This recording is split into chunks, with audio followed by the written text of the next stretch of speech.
இனிமே நான் சொல்லித்தரக்கூடிய துவாவை நீங்கள் ஃபாலோ பண்ணுங்க. நிச்சயமாக அல்லாஹு தாலா பாதுகாப்பான பயணத்தை அல்லாஹ் உங்களுக்கு தருவான். அஸ்ஸலாமு அலைக்கும் வரஹ்மத்துல்லாஹி வபரகாத்துஹு. அன்புக்குரிய இஸ்லாமிய சொந்தங்களே, அருமை உறவுகளே, இன்றைய காலகட்டத்தில் வெளியில் போயிட்டு வீட்டுக்கு திரும்பி வர்றதுங்கிறது ரொம்ப பெரிய சவாலான விஷயமாக மாறி இருக்குது. காரணம், வாகனங்களுடைய அதிகரிப்பு, அதிவேக பயணம், இதுவெல்லாம் பல சமயங்களில் நம்ம எல்லோரையும் அச்சுறுத்துகிறது. நம்ம நிதானமாக ரொம்ப பொறுமையாக ரோட்டினுடைய ஓரமாக போனாலுமே கூட விபத்துகள் என்பது சர்வசாதாரணமாக மலிவாகிவிட்ட ஒரு காலகட்டம்.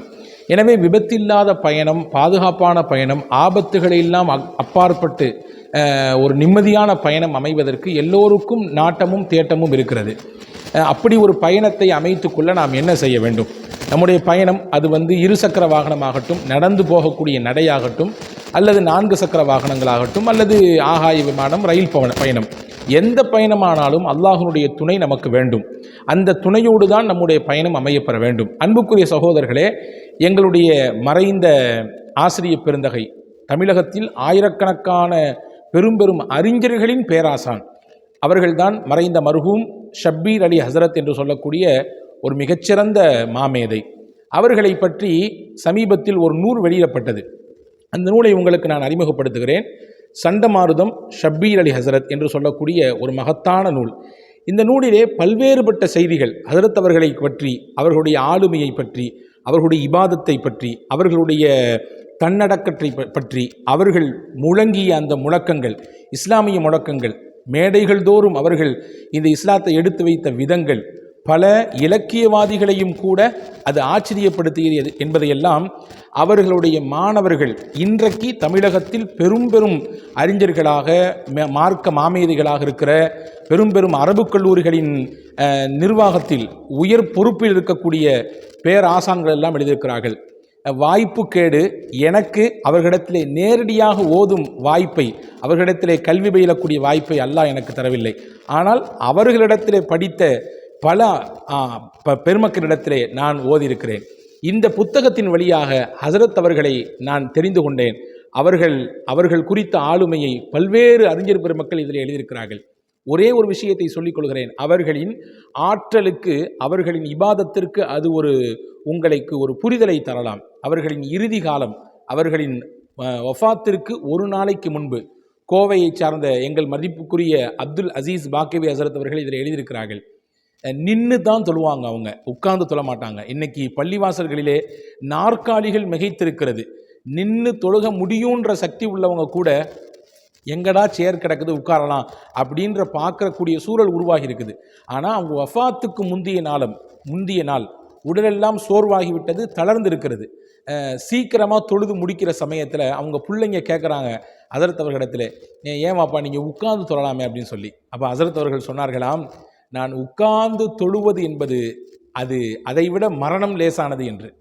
அதாவது மரணம் வரை நான் நின்றுதான் தொழுவேன் என்ற வைராக்கியத்தோடு கடைசி நிமிடம் வரை நின்று அல்லாஹுவை வணங்கிய ஒரு மகத்தான இபாதத்திற்கு சொந்தக்காரர் ஹசரத் ஷப்பீர் அலி ஹசரத் அவர்கள், மர்ஹூம் அவர்கள் எக்கச்சக்கமான துவாக்களை சொல்லி தந்திருக்கிறார்கள். நாம் கற்று நம் வாழ்க்கையில் நடைமுறைப்படுத்த வேண்டிய பல பிரார்த்தனைகளை, முக்கியமான விஷயங்களை சொல்லி தந்திருக்கிறார்கள். இந்த நூலினுடைய பிற்பகுதியிலே அதுவெல்லாம் இடம்பெற்றிருக்கிறது. அதிலே சென்னையைச் சேர்ந்த மௌலானா ஜியாவுதீன் பாக்கவி ஹசரத் அவர்கள் ஒரு செய்தியை பதிவு செய்கிறாங்க. நாங்கள் ராத்திரி நேரத்தில் ஹசரத் அவர்களை சந்திப்பதற்காக வேண்டி போனோம்.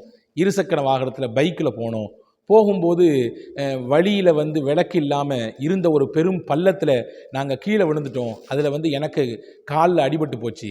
ஹசரத்தை பார்த்துட்டு விடைபெறக்கூடிய சமயத்தில் எங்கள் கூட வந்தவங்கெல்லாம் இந்த மாதிரி வர்ற வழியில் விபத்து அப்படின்னு சொன்னாங்க. அப்போ ஹசரத் எங்கள்கிட்ட கேட்டாங்க, ஏமாப்பா நீங்கள் துவா படிக்கலையா, துவா இல்லாமையா நீங்கள் வந்தீங்கன்னு. இல்லை, நான் சொன்னேன் துவா ஓதிட்டு தான் நான் வந்தேன். சரி, இனிமே நான் சொல்லித்தரக்கூடிய துவாவை நீங்கள் ஃபாலோ பண்ணுங்கள். நிச்சயமாக அல்லாஹு தாலா பாதுகாப்பான பயணத்தை அல்லாஹ் உங்களுக்கு தருவான். பெரிய ஆபத்துகள், விபத்துகள் இல்லாமல் உங்கள் பயணத்தை அல்லாஹ் அமைத்து தருவான் என்று சொன்னார்கள் என்ற செய்தியை ஹசரத் ஜியாவுதீன் பாக்கவி ஹசரத் அவர்கள் இதில் பதிவு செய்கிறாங்க. என்ன சொல்லி கொடுத்தாங்க ஹசரத் அப்படின்னா, நம்ம எல்லாத்துக்கும் தெரியும், எந்த பயணமானாலும் சரி, அது பக்கத்தில் போகக்கூடிய பயணமாகட்டும், தூரத்து பயணமாகட்டும், சுபஹானல்லதி ஸஹ்ஹர லனா ஹாதா வமா குன்னா லஹு முக்ரினீன் வ இன்னா இலா ரப்பினா லமுன்கலிபூன். இந்த துவா இது குர்ஆனினுடைய வசனத்தின் ஒரு பகுதி. இதை ஓதிக்க வேண்டியது எல்லாருமே ஓதுவோம். இதுக்கு பின்னாடி சுபஹானல்லாஹ், அல்ஹம்துலில்லாஹ், அல்லாஹு அக்பர் இதை சொல்லி முடித்ததற்கு பிறகு உங்களுக்கும் எனக்கும் தெரிந்த விஷயத்தை ஹஸரத் சொல்றாங்க பாருங்க. ஆயத்துல் குர்சியை ஒரு தடவை ஓதுங்கள். ஆயத்துல் குர்சி ஓதி முடிக்கிற நேரத்தில் அதனுடைய லாஸ்ட் வாசகம் வலா யஊதுஹு ஹிஃபுதுஹுமா வஹுவல் அலியுல் அதீம், இந்த வார்த்தையை மட்டும் 3 தடவை ஓதிக்குங்க. மேலே சொன்ன துவா, அதற்கு பிறகு தஸ்பீஹ் சுப்ஹானல்லாஹ், அல்ஹம்துலில்லாஹ், அல்லாஹு அக்பர், அதற்கு பிறகு ஆயத்துல் குர்சி. ஆயத்துல் குர்சி ஒரு தடவை, அதனுடைய முடிவில் வலா யஊதுஹு ஹிஃபுதுஹுமா இந்த வார்த்தையை மட்டும் 3 தடவை ஓதிக்குங்க. அதுக்கு பின்னாடி லி ஈலாஃபி குரைஷ் என்று சொல்லக்கூடிய சூரா குரைஷை ஒரு தடவை ஓதுங்கள். அந்த சூராவினுடைய முடிவிலே வ ஆமனஹும் மின் ஹவுஃப் என்ற வார்த்தை, வ ஆமனஹும் மின் ஹவுஃப், இதை 3 முறை ஓதிக்கொள்ளுங்கள். இதை ஓதிட்டு எங்கனாலும் பயணப்படுங்க, எங்கனாலும் போங்க, எங்கனாலும் வாங்க, அல்லாஹ் உங்களுடைய பயணத்தை பாதுகாப்பான் என்று ஹஸரத் சொன்னதாக ஜியாவுத்தீன் பாக்கவி ஹஸரத் அவர்கள் இந்த நூலில் பதிவு செஞ்சுருக்காங்க. இதில் என்ன விஷயம்னா, இந்த துவாவை ஹஸரத் சொல்லிவிட்டு இதை நீங்கள் படிச்சுக்கங்கன்னு சொன்னாங்க. நாங்கள் அதை படித்தோம். அதற்கு பிறகு பல சமயங்களில் எங்களுக்கு ஏற்பட இருந்த ஆபத்துகள் மயிரிழையில் நாங்கள் தப்பித்திருக்கிறோம் என்று ஹஸரத் சொல்கிறாங்க. அதோடு மட்டுமல்ல, நான் பல பேர்த்துக்கு இந்த துவாக்களை ரெஃபர் பண்ணேன், இதை ஓதி வாருங்க அப்படின்னு சொல்லி. நிறைய பேர் ஓதுனாங்க. அதில் அவங்க துபாயில் இருக்கும் பொழுது, அங்கே ஷார்ஜாவில் பணியாற்றி கொண்டு இருக்கும் பொழுது ஒரு பாகிஸ்தானை சேர்ந்த ஒரு நண்பர், அவருக்கும் இந்த துவாவை சொல்லிக் கொடுத்துருக்காங்க. எங்கள் உஸ்தாத் சொல்லிக் கொடுத்தாங்க, நீங்கள் ஓதுங்க, எங்கே பயணப்பட்டாலும் ஓதுங்கன்னு சொல்லி. அந்த பாகிஸ்தான் நண்பரை சில ஆண்டுகளுக்கு பிறகு இவர் சந்தித்திருக்கிறார். சந்தித்த சமயத்தில் அவர் சொன்னாராமா, இந்த மாதிரி நீங்கள் சொல்லிக் கொடுத்த துவா, உங்கள் உஸ்தாத் சொல்லிக் கொடுத்தாங்கன்னு சொல்லி ஓத சொன்னீங்களே, அந்த துவாவை நான் தொடர்ச்சியாக ஓதுனேன். எங்கள் ஊரில் ஒரு நாள் நான் பயணப்பட்டு போயிருக்கும்போது பஸ்ஸு அப்படி குப்பரை கவிழ்ந்துருச்சு.